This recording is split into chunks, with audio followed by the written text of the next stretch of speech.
Terlalu sering kita mendengarkan kata-kata seperti ini. Sudah takdir saya memang untuk gagal di usaha ini. Sudah nasib saya untuk tidak berhasil. Takdir saya memang untuk jadi orang yang biasa-biasa saja. Ada hal yang memang terjadi di luar kendali atau kontrol kita. Dan kita memang tidak bisa berbuat apa-apa dengan hal tersebut. Karena itu terjadi atas kehendak Sang Maha Pencipta. Kita tidak bisa memilih dari rahim siapa kita dilahirkan. Kita tidak bisa memilih siapa orang tua kita, bagaimana bentuk wajah kita, dan lain-lain. Semua terjadi di luar kendali kita. Cuaca hari ini, mau hujan atau panas, lahir dari keluarga yang orang tuanya bercerai, lahir dengan kondisi tubuh yang tidak sempurna layaknya orang-orang. Tiba-tiba saja ada yang datang dan menjatuhkan atau memfitnah kita. Dan semua yang terjadi di luar kontrol dan kendali kita. Itulah yang namanya takdir kita. Tapi respon kita terhadap takdir kita, itulah yang menentukan bagaimana nasib kita. Nasib kita itu ditentukan bagaimana cara kita merespon terhadap apa yang terjadi dengan kita. Mau itu nasib baik, mau itu nasib buruk, semua tergantung pada pilihanmu. Walaupun memang semua tetap atas izin Tuhan. Nasib baik, keberuntungan, atau hoki bukanlah hal yang datang di luar kendali kita. Kita sangat bisa mengontrol hal tersebut. Kadang orang-orang masih menganggap bahwa keberuntungan itu datang karena takdir, dan menurut saya itu anggapan yang keliru. Nasib baik atau keberuntungan itu sangat jelas adalah sesuatu yang kita bisa desain dari awal. Bagaimana caranya kita menciptakan nasib baik? Ya, kita harus jadi orang baik dulu. Walaupun baik saja tidak cukup.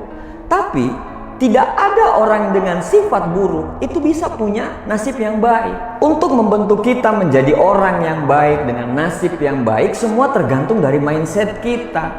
Yes, semua tergantung dari pola pikir. Pola pikir adalah pembentuk persepsi atau cara pandang kita terhadap hidup. Persepsi itu akan melahirkan emosi. Emosi itu akan menentukan perilaku, dan perilaku yang diulang-ulang itu yang akan menentukan nasib kita. Misalnya, saat kamu menghadapi kegagalan, pasti akan ada dua sudut pandang dan pola pikir. Yang pertama, pola pikir positif. Pada saat dia gagal, dia berpikir, saya harus tabah, saya harus sabar dalam menghadapi kegagalan ini.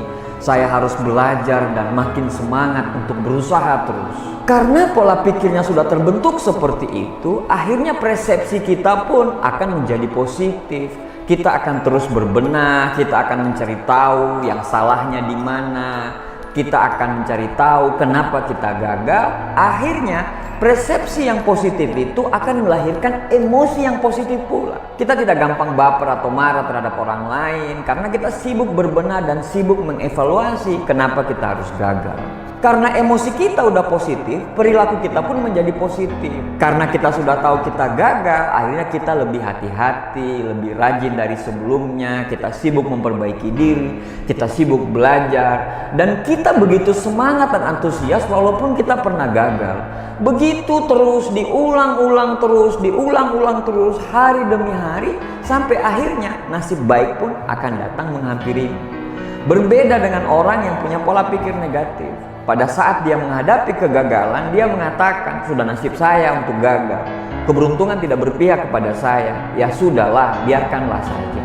Akhirnya, cara pandang kita pun menjadi negatif. Kita menjadi gampang baper, kita menjadi gampang marah, dinasehatin kita nggak bisa, mental kita sudah keblok. Setiap melihat orang sukses kita gampang nyinyir, setiap kita dimotivasi kita menutup diri. Akhirnya memang kita tidak ada gairah sama sekali. Kita menjadi pemalas dan akhirnya nasib baik pun akan menjauh. Kita sudah diciptakan dengan takdir masing-masing dan kita tidak bisa menolaknya. Akan tetapi nasib yang terjadi pada kita, entah itu nasib baik atau nasib buruk, adalah respon kita terhadap apa yang terjadi. Hidup ini akan selalu dihadapkan pada dua pilihan. Yang pertama, kita bisa memilih untuk meratapi nasib dan memilih untuk percaya bahwa kita tidak mampu merubah keadaan. Dan kemudian kita hidup terpuruk sampai akhir hayat. Atau ada pilihan yang kedua, yaitu berusaha merubah nasib sehingga kita berpeluang untuk mendapatkan apa yang kita inginkan. Pada saat kita memilih untuk tidak berusaha, kita sudah gagal. Tapi pada saat kita memilih untuk terus berjuang, memang pada saat kita berusaha, tidak ada jaminan kita untuk berhasil. Tapi minimal kita sudah menciptakan peluang keberhasilan tersebut. Memang kita tidak tahu akan jadi apa kita nanti, tapi minimal kita sudah berusaha semampu kita untuk menjadi orang yang kita cita-citakan. Pilihan ada di tangan kita semua. Terima kasih.